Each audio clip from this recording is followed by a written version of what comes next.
Assalamu alaikum students. I hope you all have submitted your round of tasks of mathematics, and this video is basically on the solutions of the round of task questions. So in this class we have four questions, and the four questions are from the topic of coordinate geometry, probability and set theory. In the first question, you have been given with 2 points A -2 and 9 and point B which is 4 and 8. Both lie on a line L. In the first part, we have to find the slope of the line L, and you guys know that whenever two coordinates are given to you, you can use a formula to find the slope. The formula for the slope is m is basically the representation for the slope, small m is equals to y2 minus y1 upon x2 minus x1. This is the formula which we use for the slope when two coordinates are given to us. The first point is A, so we will label it as x1 and y1. And the second point is B, we will label it as x2 and y2. So we have x1 is equals to -2, y1 is equals to 9, x2 is equals to 4 and y2 is equals to 8. So just by putting the value in the formula y2 minus y1, 8 minus 9 upon 4 minus 2. 4 minus minus 2, the formula, after putting the values in the formula, you will get your slope as -1 upon 6. You can either convert this fraction into decimal form, or you can either write it in fraction form, that is the slope of the line is -1 upon 6. In the second part, you are asked to find the coordinates of the midpoint, and the two coordinates were the same, A and B. And you know that the formula for the midpoint, the representation for the midpoint is capital M, and the formula which we use for the midpoint is x1 plus x2 upon 2, comma y1 plus y2 upon 2. And we have the same x1 and y1. X1 is -2, y1 is 9, x2 is 4, and y2 is 8. So just putting the value x1 -2 plus 4 upon 2 will give us 1. And y1 is basically 9, 9 plus 8 is 17, and 17 divided by 2 will give us 8.5. So the midpoint is 1, comma 8.5. In the third part, we were asked to find the distance between the points A and B, and we have to find the length between the length of the line segment which is formed between A and B, or you can say that we have to find the distance between the 2 points A and B. So again, the 2 points are same, A and B, and we know that the distance formula is square root of x2 minus x1 whole square plus y2 minus y1 whole square. You have to memorize these formulas. I told you in my previous lecture. So just by putting the value of x1, y1, x2 and y2 in the formula, we can get the distance that is equals to under root 37, or we can also convert it in a decimal as 6.08, or we can also write 6.1 units as the answer of the third part. So the first question was very easy, just three formulas, and we just have to put the values in the right place to get the values. In the second question, a line T is parallel to a line 3y is equals to 6x plus 9. We have to find the slope of this line. Actually, a line, the equation of a line is given to us, that is 3y is equal to 6x plus 9. And we are asked to find the slope of another line which is parallel to this line. So this is the concept of the relation between the parallel lines and the perpendicular lines. First, we will have to find the slope. And for slope, I told you there are two methods. Either two coordinates are given to you, or an equation is given to you. And in order to convert that equation, in order to find the slope from an equation, we know that we have to convert the equation into slope intercept form. And what is basically the slope intercept form? The slope intercept form is y is equal to mx plus c. And after converting the equation into slope intercept form, the coefficient of x will give us the slope. So what we will do, we will just look at our equation. Our equation is 3y is equal to 6x plus 9. And we just have to shift this 3, because we know that in slope intercept form, the coefficient of y is always 1.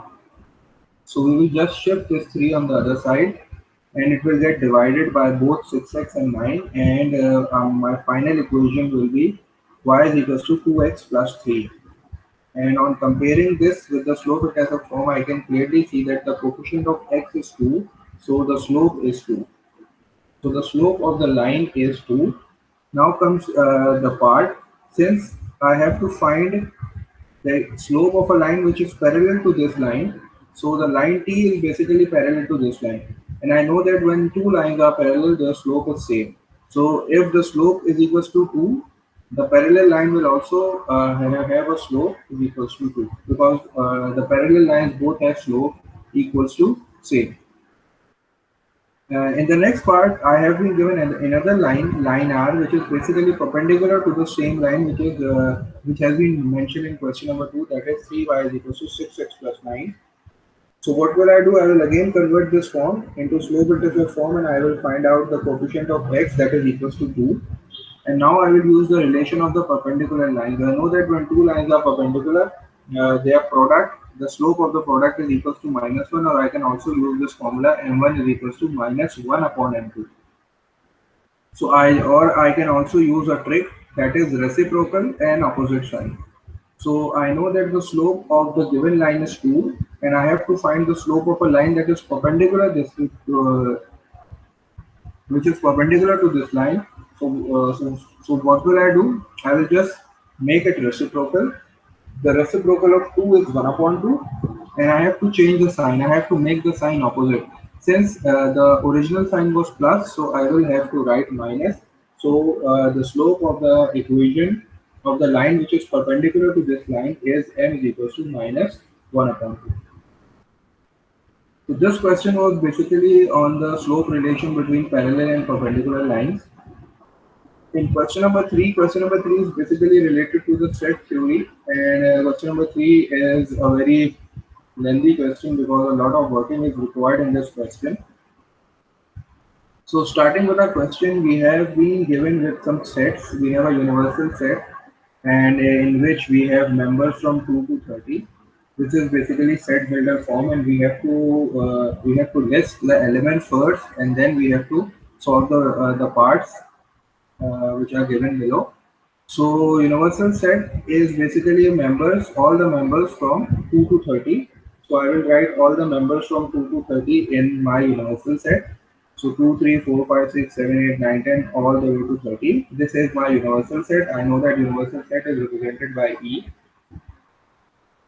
Now we have another set, that is M, which is even numbers. So I will look at my universal set. The universal set is 2 and 30. It's between 2 and 30. So I will write all the even numbers between 2 and 30. So I will start from 2 and I will go to 30. So these are the even numbers which are between 2 to 30.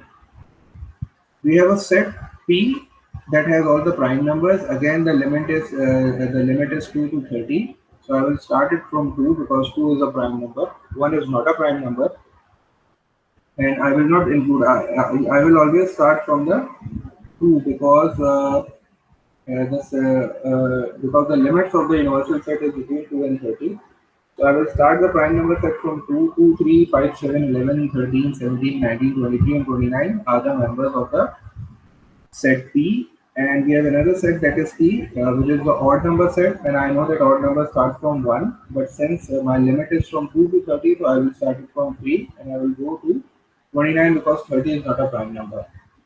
So this is all the listing. I have listed all my sets, and now I will move on with the four parts which is given. The first part is basically M union P. You guys know that union means we have to combine both the elements of M and P in such a way that no member should be left out and no member should be repeated. So I will write all the members of M. M is the even numbers from 2 to 30. Then I will put a sign of union, and then I will write all the members of prime number, that is 2, 3, 5, 7, 11, 13, 17, 19, 23, and 29. And then I will just make it union. I will just combine them. 2 is present 2 times, so I will write 1. 3 is also there, 4 is also there, 5 is also there, 6 is also there, 7 is also there, 8, then no 9, 10, 12, 13, 14, 16, 17, 18, 19, 20, 22, 23, 24, 26, 28, 29, and 30. So I have listed all the numbers, and I can clearly check that no number is repeated twice. So this is basically the answer of M union P. The next part is M minus T. I have to subtract. So you guys know that in subtraction, we first have to cancel out the common element, and then we just have to look at the first bracket, what are the remaining in the first bracket, and we just write all the elements of the first bracket only. So since this is the subtraction between m and t, so m is all the even numbers minus p is basically the odd numbers. So 3, 5, 7, 9, 20. And now when I will see there are no commons. There are no commons, so nothing will be cancelled out. So I will just look at the first bracket. The first bracket is basically all the numbers of the even numbers. So I will write all the even numbers. This is basically the answer of m minus t because there is no common thing. So I will not cancel out anything. I will just look at the first bracket. What are the remaining in the first bracket? The numbers from 2 to 30. So I will just write as it is. The answer of m minus t is all the numbers 2, 4, 6, 8, all the even numbers 2, 4, 6, 8, 10, 12, 14, 16, 18, 20, 22, 24, 26, 28, and 30. In the third part, I have to find P union M intersection T.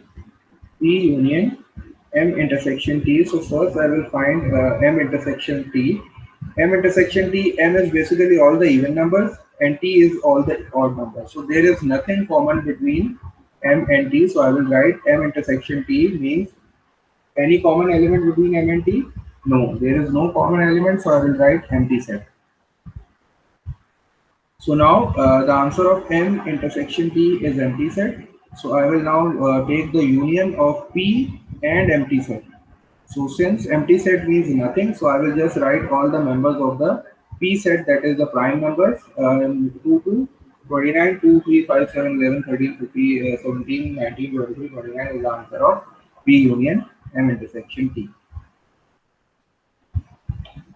In the fourth part, we have to do a lot of working since we have to find complement. The question is P complement union brackets M intersection T complement. So we have to do a lot of working here. First, we will start off with T complement. And we guys know that the formula for the T complement is universal minus T. So what will I do? I will just write all the elements of universal that are 2, 3, 4, 5, 6, 7, 8 up to 30. And then I will use a subtraction sign and then I will write all the members of T set, which is the odd numbers 3, 5, 7, 9, 11, 13, 15, 17, 19, 21, 22, 25, 27, and 29. Since I have to subtract it, so I will just first cancel out the common element. 3 is common, 5 is common, 7, 9, 11, 13, 15. So I will just cancel out all the common elements. And since these are the odd numbers, so only the even numbers will be left out. So T complement will be equal to 2, 4, 6, 8, 10, 12, 14, 16, 18, 20, 22, 24, 26, 28, and 30. So now I will find M intersection T complement, the bracket. So T complement is basically 2 for all the even numbers and M is basically again all the even numbers. So what will be the intersection? The same even number set because M is also 2 to 30 all the even numbers and T complement is also even numbers from 2 to 30. So all these numbers will be the common.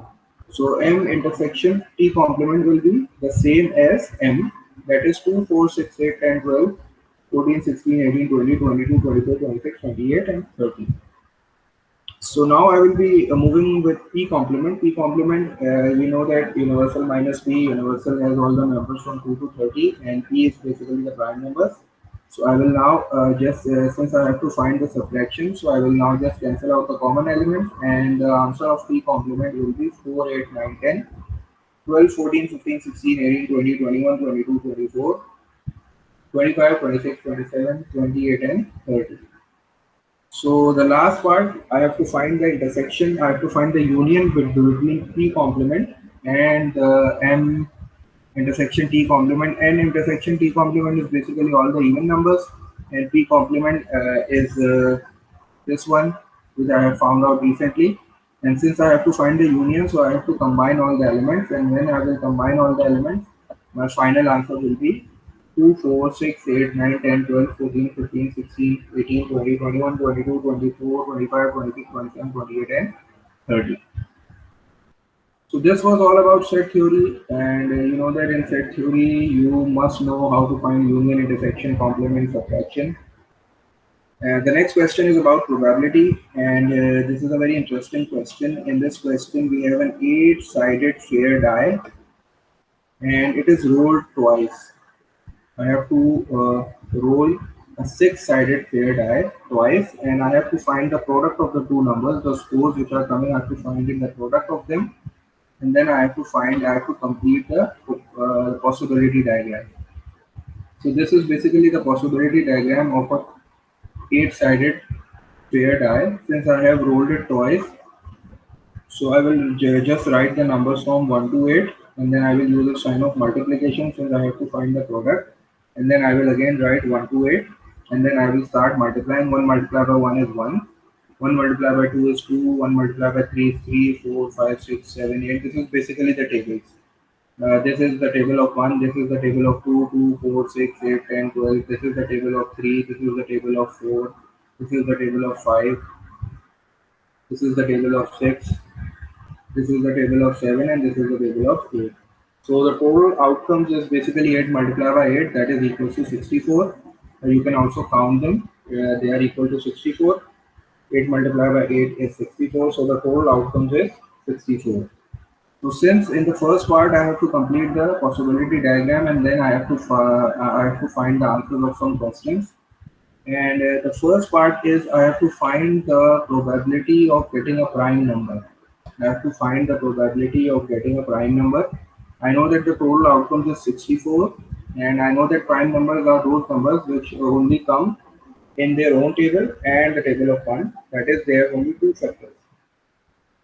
So I have shaded them with the light blue color, and these are my prime numbers 2, 3, 5, 7, and again 2, 3, 5, 7, and there is no prime number in this region, so I will just count them 1, 2, 3, 4, 5, 6, 7, and 8. So the favorable outcome is basically 8.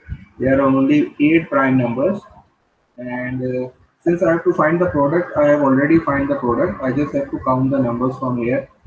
So there are 8 favorable outcomes, and the total outcomes is 64. So 8 upon 64 gives an answer of 1 upon 8. The final answer of getting a prime number on the product of two dices is basically 1 upon 8. The next question is I have to find the probability of getting not a perfect square. So I know that the perfect square are basically 1, 4, 9, 16, 25. So I will just find out the perfect squares, and then I will just subtract it. Since I have to find not a perfect square, so I will just find the perfect squares, how many perfect squares are there in this table, and then I will just subtract them from the total.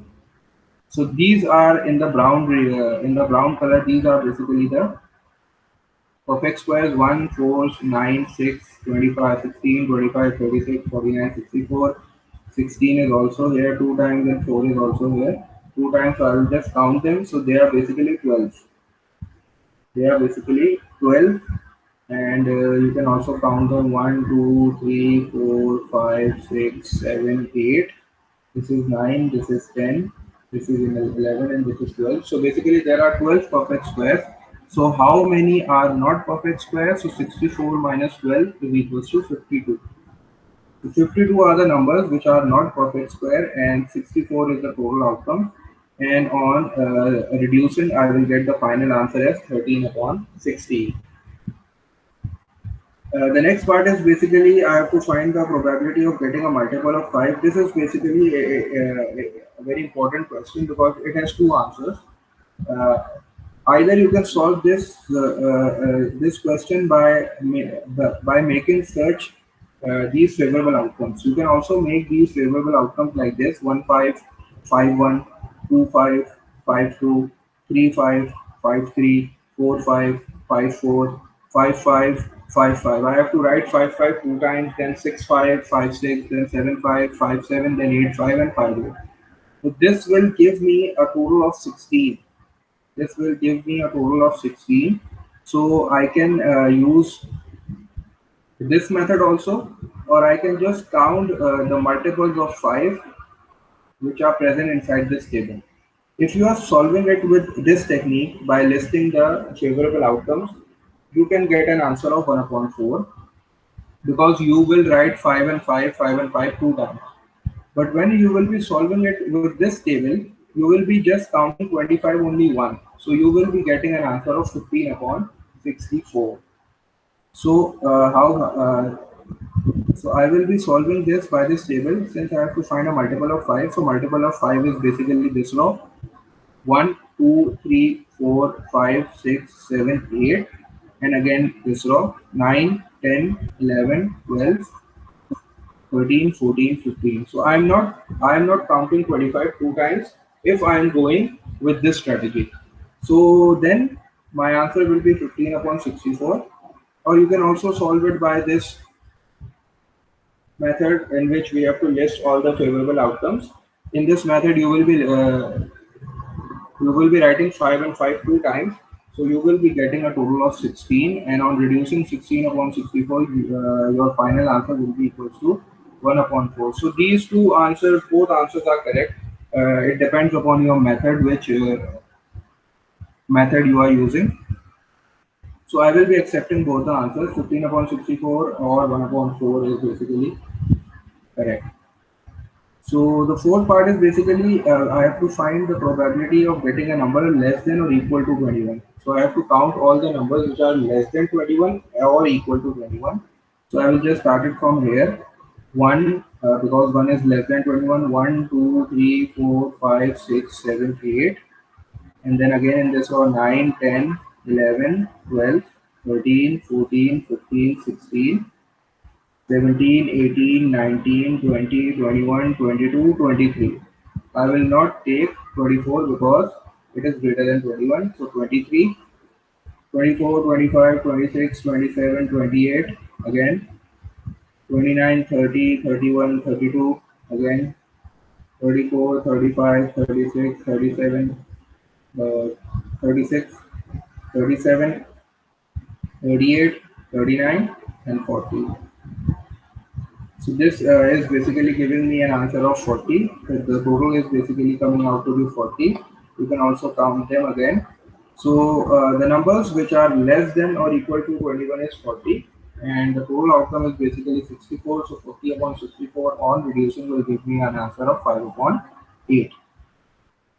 So the last question is basically we have to find the probability of getting a number that is divisible by 4 or 6. So I have to find all the numbers which are divisible by 4 or 6. So I will just count them from here. There are two methods. Either you can subtract it by finding out the numbers which are not divisible by 4 and 6, or you can just count out all the numbers which are divisible by 4 and 6. So we will start it from here: 1, 2, 3, 4, 5, 6, 7, 8, 9, 10, 11, 12, 13, 14, 15, 16, 17, 18, 19, 20, 21, 22, 23, 24, 25, 26, 27, 28, 29, 30, 31, 32, 33, 34, 35, 36, 37, 38, 39, 40, 41, and 42. So you can count them again. You have this chart in front of you. You can again count them, and you know that the total are 64. So 42 upon 64 will give you a final answer of 21 upon 32. And this is the answer of part 5. So this is basically the solution of the roundup task. It was quite an interesting task, and I hope all of you have completed and submitted it before the deadline, before the due date. And I have made this video for your help. You can see this video and you can do the necessary corrections. If you have any further query, then we can discuss it in the upcoming class which we have in this week. So until then, take care. Allah Hafiz.